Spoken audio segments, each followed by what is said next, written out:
Hello, everyone. Welcome to Hindu Center of Atlanta's weekly spiritual learning program. Today we are joined with Acharya Brahmadevji. Acharya Brahmadevji has an inclusive educational background in science, banking from University of Mauritius, Management, AB, UK, and Darsanacharya Vedic Philosophy Darshan Yoga Mahavidyalaya, Gujarat, India, and a diverse career in financial services, industry, and at Arya Sabha Mauritius.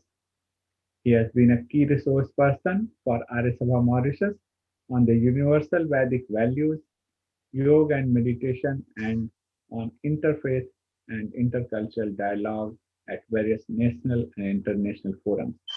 The Mauritius Council of Religions, Arya Prithvi Sabha America, Greater Atlanta Vedic Temple, and Hindu Center of Atlanta Yoga and Meditation Center incoming. He is author of numerous insightful articles on Vedic philosophy and contemporary issues in English and French. Acharya is going to deliver a lecture on universal Vedic living values today. Over to Acharya. Om. Namaste, everybody, and welcome. Let's bring our mind to focus. Sit down straight with the body totally relaxed from head to toe. Especially relax the muscles around the shoulder blades, the neck, and the facial muscles by keeping a gentle smile. Close the eyes gently. Focus on the breathing process. Inhale and exhale. Slow down the breathe in and the breathe out process.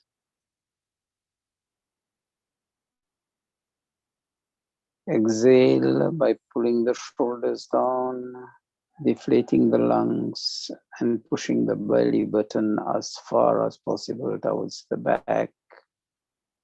Gradually inhale by inflating the belly, then the thorax, chest, then push the shoulders lightly up. Feel the breath moving along the body, especially around the brain region. To the full capacity, and when you can no longer sustain, then gradually exhale by pulling the shoulders down, deflating the lungs and the belly button as far as possible to the back. Sustain that position till you feel discomfort, and then slowly, gradually inhale. Free, long, deep inhale, and while exhaling, you're going to chant Om and one time Gayatri Mantra.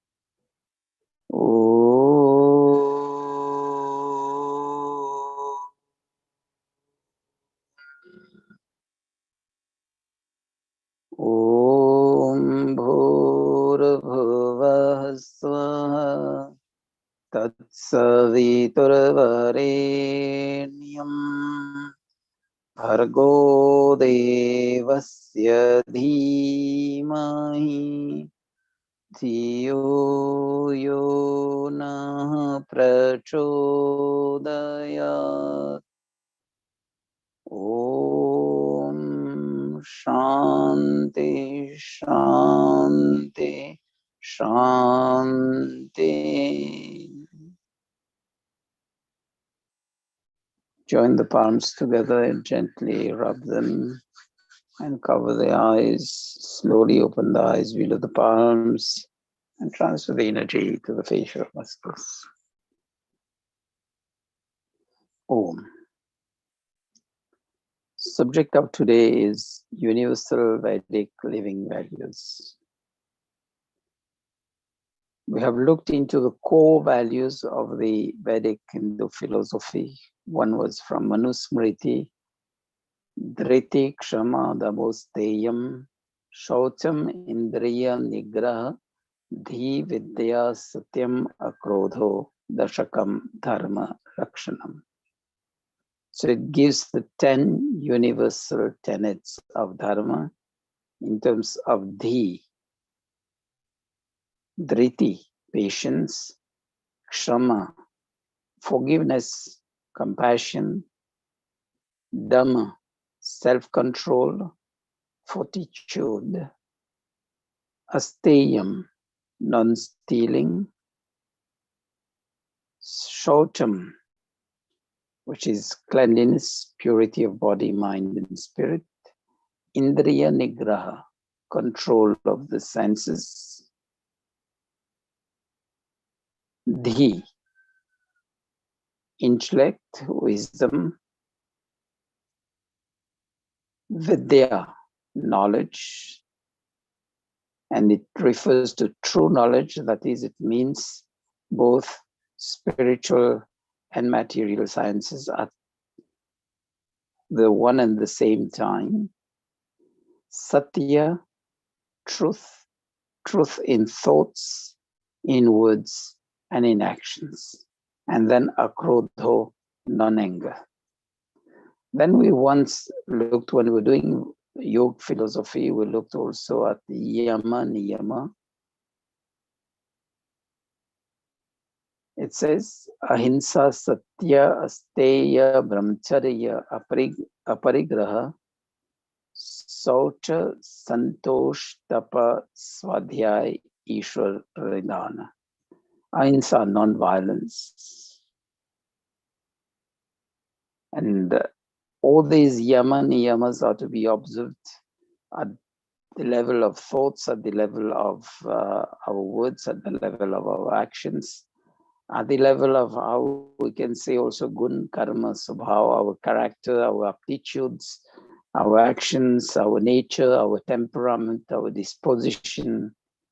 So ahimsa, non-violence, satya, truth, asteya, non-stealing, brahmacharya, by being faithful to our spouse, and self-control, control of the senses, especially during student life, focusing the body energy on real tasks.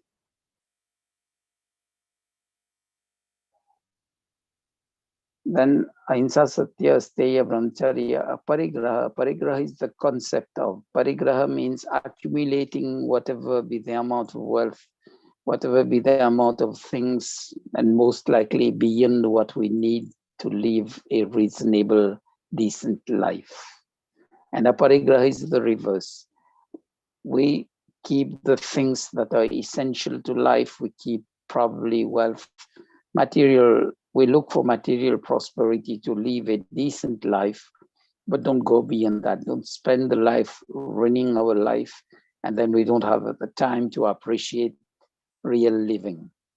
So that is the concept of aparigraha, and while observing aparigraha, will also be respecting nature by not making an abuse of the utilization of the resources that Mother Earth gives to us.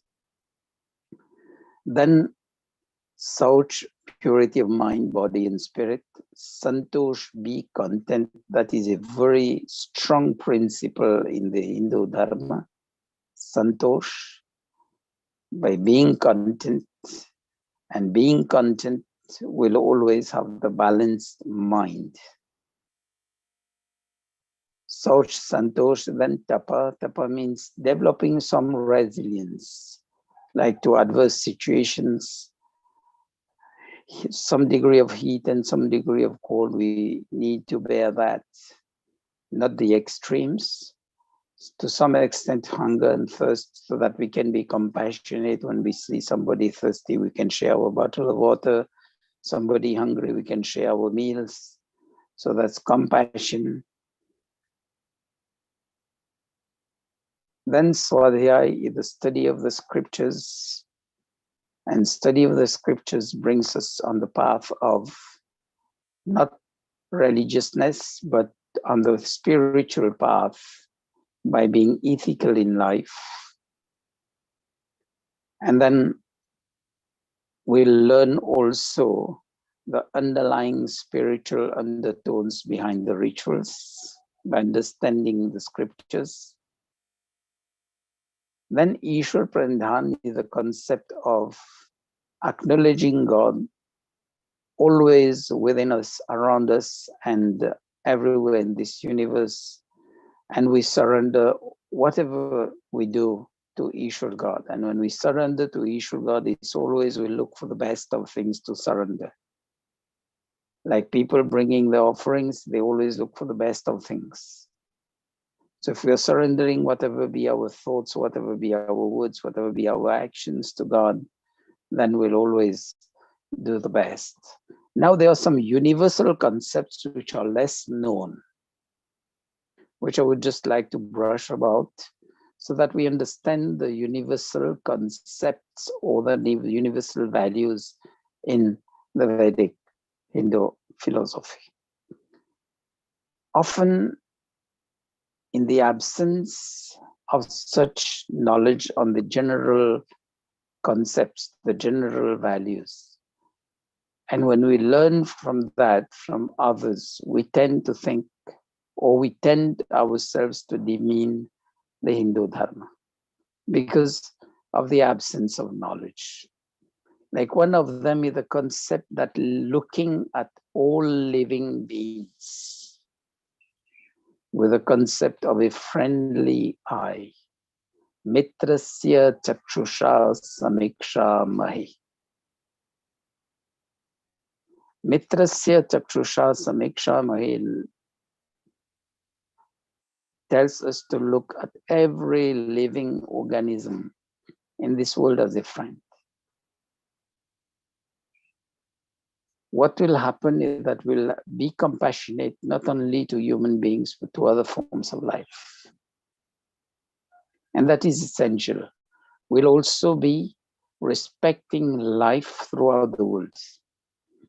And when we respect life throughout the world, we'll be practicing ahimsa to the best of our abilities. And not try to say ahimsa is only non-violence towards humans. It's non-violence towards other forms of life. Yes, when it comes to protecting your own life, if you have to use some degree of violence, you have to use that. It's not a blanket cover of ahimsa.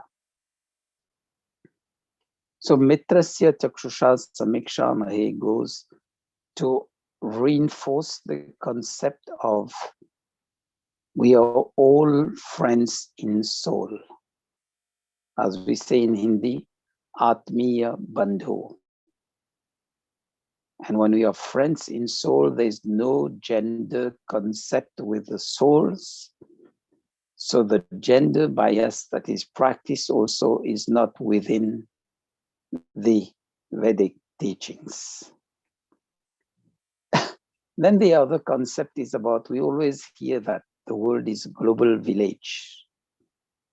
So Vasudhaiv Kutumbakam tells us the world is one family. And when the world is one family, we shouldn't exploit any other person. Okay, we'll get work done by other people, pay them reasonably, but it's no exploitation. But if we look at the concept of the global village or globalization in today's world, it means only globalization in terms of economic exchanges. And that also the big economies doing the arm twisting with the small economies. So the concept of the world as one family, if we see the basics family values, the father is always promoting the son and the son is promoting the parents. That is mutual respect, mutual assistance, mutual help to grow towards better levels of happiness, peace, and prosperity. So this is the concept of globalization in the Vedic Hindu Dharma. Then there's the other concept of Ano Bhadra Kratavo Yanto. And Ano Bhadra Kratavo Yanto says, may all the activities around us be benevolent. May we always be in the company of the learned and elderly, and may noble thoughts come to us from all sides. So when we always accompanied by benevolent activities, or we are players within benevolent activities, the concept of sharing, then when we are always in the company of the learned and elderly, who share their knowledge and their life experiences, so it will be always noble thoughts coming to us from all sides. But remember, we are not only takers, we are givers first as human beings. So we also have to give noble thoughts all around for that to come back to us multifold. Then there's a strong concept in Manusmriti which says Dharmo Rakshati Rakshita. When we say we protect Dharma, Dharma will protect us. So how do we protect Dharma? It's by walking the talk, preaching what, practice what we preach, and be role models. Living the concepts of Dharma will be protecting Dharma. It's not just by the talking, it's by walking the talk. And from there, Dharmo Rakshati Rakshita, then we'll get the concept that when people are trying to suppress ethics, Dharma, then we have to stand for Dharma. And standing for Dharma can be also silent protests. It can be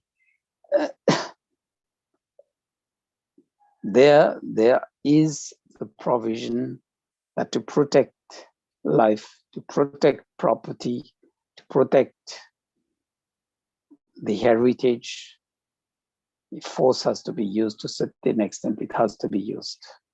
And that is, we understand that from the story of the Gita told to Arjuna in the midst of the battlefield. So that is the highest example there. When Arjuna was in a fix, he couldn't see beyond the relationships. His duty was as a warrior, as the commander-in-chief of the army. And he had to, Krishna pushes him to understand his duties, his dharma, specific dharma there. Then there is the concept of manasa vacha karmana. So for me to start with inner peace and harmony in my life, the three things I need to regulate. I should maintain harmony between my thoughts, whatever I speak or write, and whatever I do.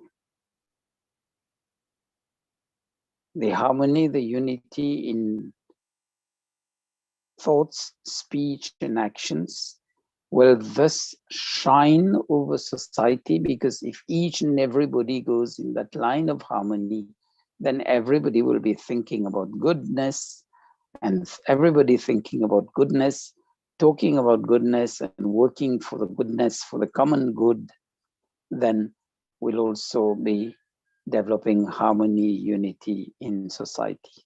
That goes in the concept of Sangachadvam Sambadadhvam Sambho Manansi Janatam, the last chapter of the Rig Veda.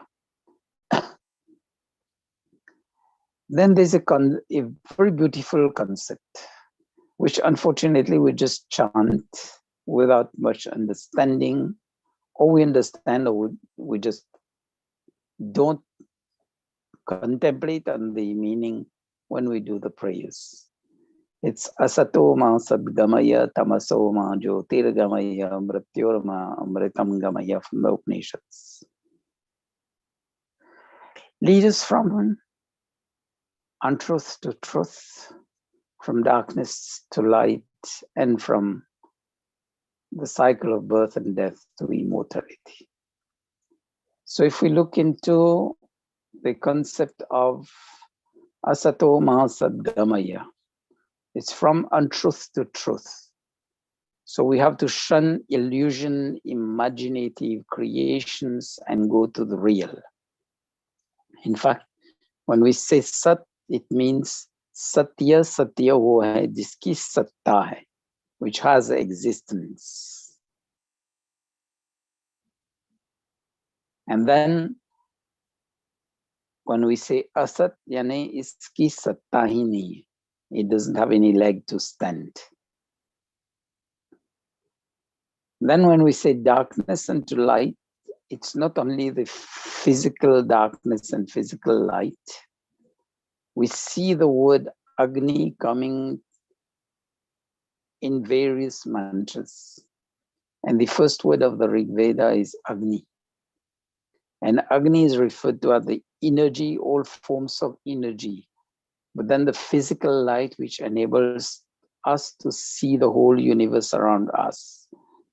And look at the amount of physical, social sciences, etc., which God has given to us by the way of the creation, how the world itself is sustained, and how other living beings behave. So we have the physical sciences and the social sciences. And beyond that, we have the spiritual sciences revealed to us in the form of the Vedas, unfolded by the rishis in terms of the Upanishads, Darshan, Shastras, etc. And Manu even says, if we don't know these, we don't know the Vedas, we don't know the Upanishads, we don't know what is correct behavior, then let's listen to the inner voice, the divine guidance. So that is the light of true knowledge sprouting within us at all times, the inner voice. And if we follow that path, we'll be ethical in all our dealings, we'll be really spiritual in our life, spirituality as spiritual reality. Definitely we are going to progress on the path of dharma, artha, kama, moksha. And the last part, mrityorma amritam gamaya, is prayers to lead us from the path of cycle of birth and death unto moksha, the eternal bliss of Ishvara. Then there's another universal concept which is commonly understood. Sarve bhavantu sukhina, sarve santo niramaya, sarve bhadrani pashyanto ma kaschit dukhabhag bhavet. So the prayers are for the whole world, not only for me. So that's the universality of the prayers in Hindu philosophy. I never ask for me only. I ask for the whole world around me. So sarve bhavantu sukhina, may all be prosperous and happy. And with that, eventually we'll all be peaceful. May all be free from disease so that we have good health. May all that we see be auspicious. Bhadrani pashyantu. So for us to see auspicious, we have a duty to be also auspicious in whatever we do. Then ma kaschit dukhabhag bhavet is the may we be free from pains and sorrows. So it's the concept of universal welfare. Then the other thing that we need to see, often we say that should we be God-fearing or God-loving? Many people, when we put the questions to them, they say, okay, I fear God. But should we really fear God or should we love God? Let's understand our relationships with God. The Vedas say, Tvam hina pitavaso, tvam mata shatakrato babhuvitha, adhate sumnami mahe. So when I'm addressing Ishwar God as Pita, Mata, etc. So it's the concept that this is my parent. And we always love our parents. We fear when we do wrong things. And if we don't do wrong things, it's always love, friendliness, which will prevail. And there's the other shlok which says, Tvameva mata cha pita tvameva Tvameva bandhoscha sakha tvameva. So again, Ishvara as Mata, mother, Pita, father, bandhosh, sibling, sakha, friend. So if we understand the concept, we'll be following the guidance and the instructions given to us by Ishvara God as the inner voice, as the knowledge of the Vedas, the knowledge in the universe. Respect all these, so then we'll be God-loving and not God-fearing. So it's essential to understand the relationships. Then let's understand the respect for the nature, the prakriti, the surroundings around us. The Shanti part is a marvel. Dyo Shanti. Dyo refers to the luminous bodies. Antariksh, space. Prithvi, earth. Apa, the waters. And the waters doesn't mean only the water which we see around us. It's the lakes, the rivers, the oceans, the water vapor in the atmosphere also, and even the clouds. So how do we earn peace from all these elements in the universe? The plants, the vegetation, and everybody around us, Vishwe Deva. How peace can be peaceful?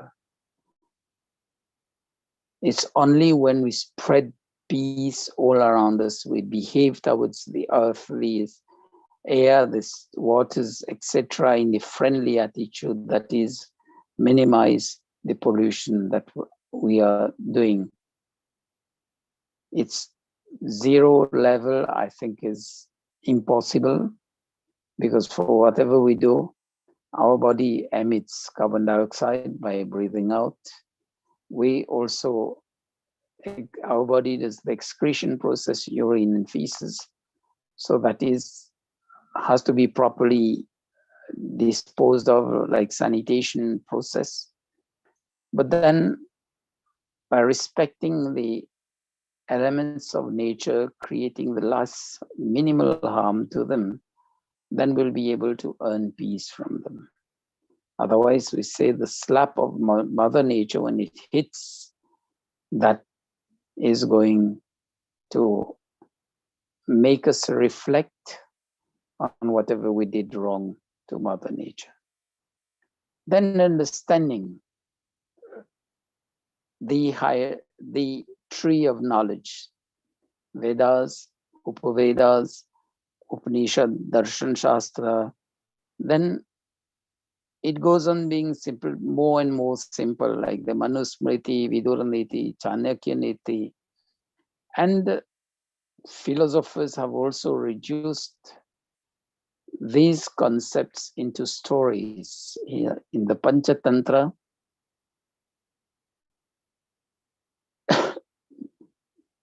through various characters teaching us these universal concepts, these values. Then there's the Hitopdesh again. Then we find other common stories like Akbar, Birbal, etc., which are full of values.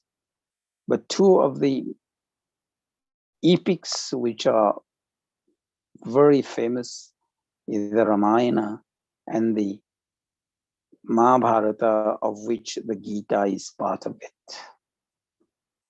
It's not a question of only chanting or reading the Ramayana or the Gita or the Mahabharata. It's a question of applying the knowledge in day-to-day life.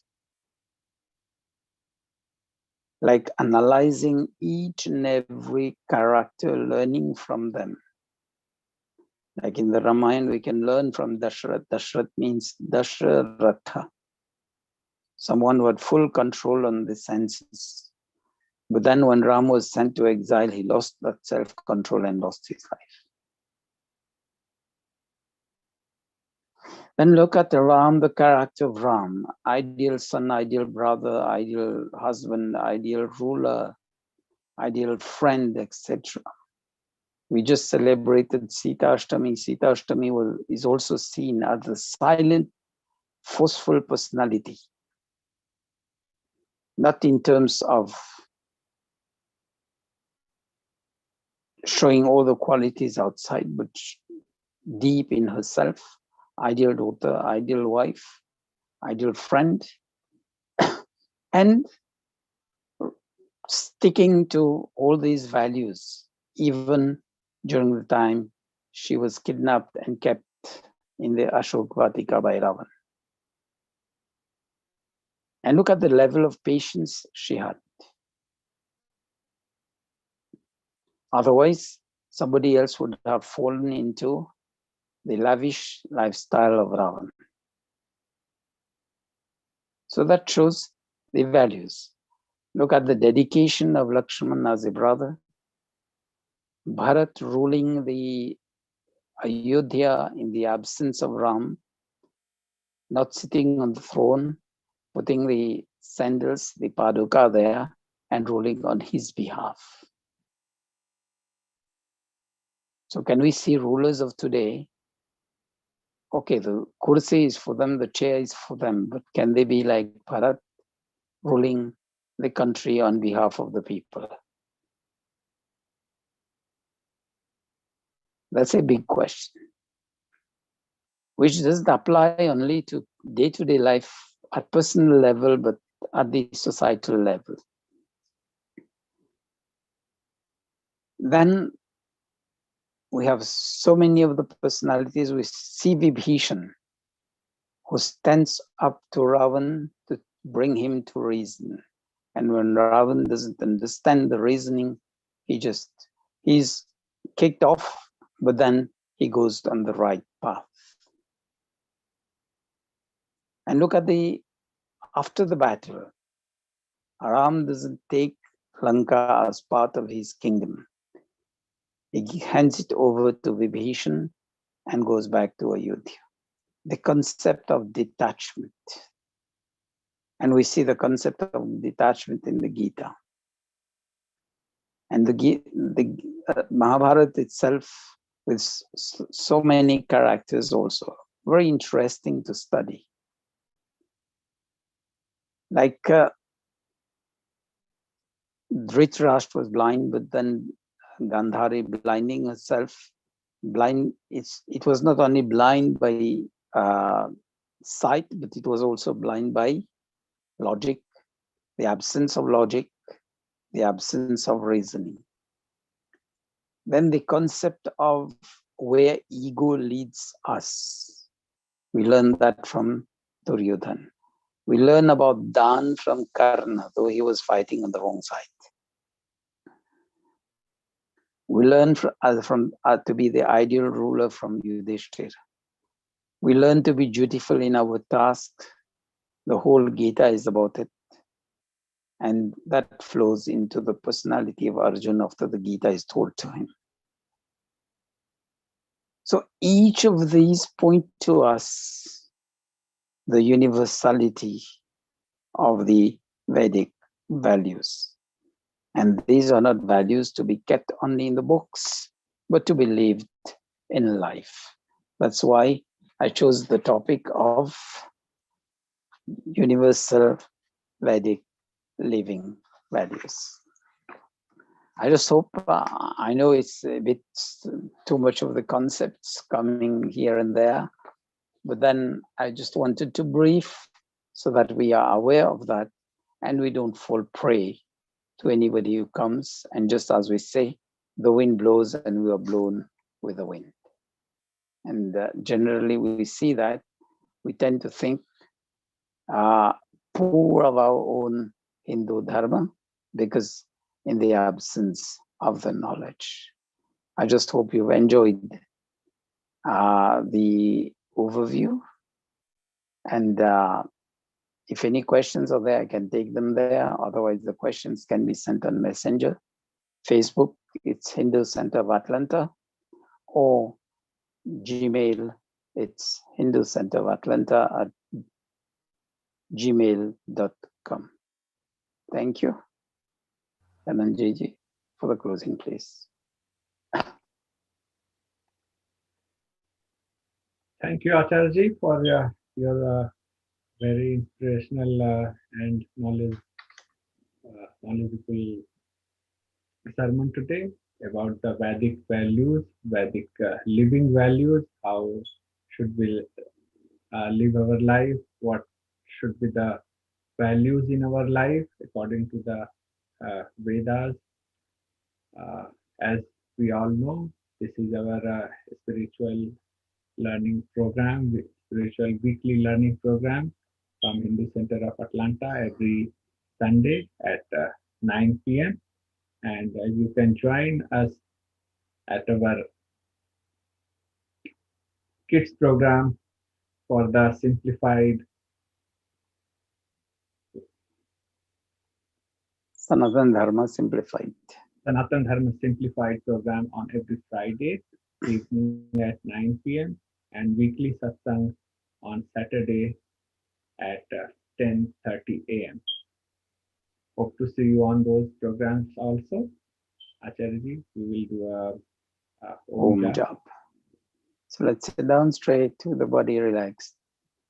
Deep inhale, and while exhaling, we are doing the Om Jap. And while doing the Om Jap, sense your own chanting and the sound waves moving out of the chanting, and then the vibrations of the chanting. Let's do Om Jap 3 times. The first one will be vocal. The second one will be only lips movement. And the third one would be silent chanting and still observing these vibrations from the lips movement, and also the vibrations from the silent chanting.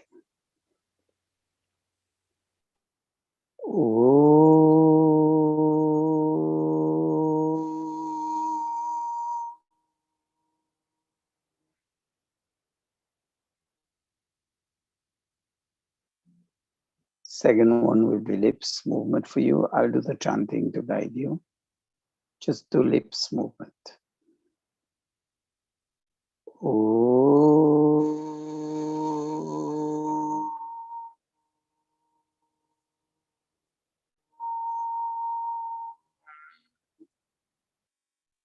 Third time, silent chanting for you. I'll guide you.